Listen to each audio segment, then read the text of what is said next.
বসা। কোনো ব্যাংকে টাকা জমা রাখলে তা 5 বছর পর দ্বিগুণ হয়ে যায়, সরল সুদের হার কত? কোনো ব্যাংকে টাকা জমা রাখলে তা 5 বছর পর দ্বিগুণ হয়ে যায়, সরল সুদের হার কত?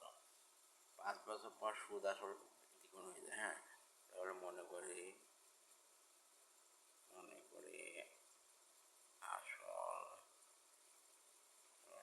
100 টাকা, অতএব সুদ আসল 100 ইন্টু দ্বিগুণ,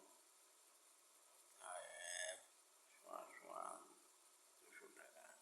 তাহলে সুদ কী হবে? সুদ হবে 200 থেকে 100 বাদ যাবে, তাহলে 100 টাকা। এবার আমরা জানি আই সমান PNR বাই 100। এখানে সুদ আই সমান 100 টাকা। এবার আসল P সমান 100 টাকা, সময়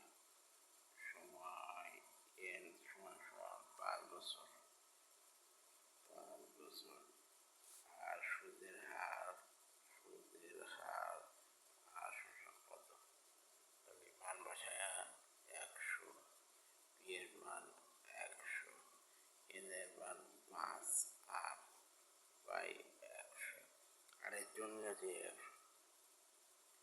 মান বসায়া তাহলে 100 কেটে যায়,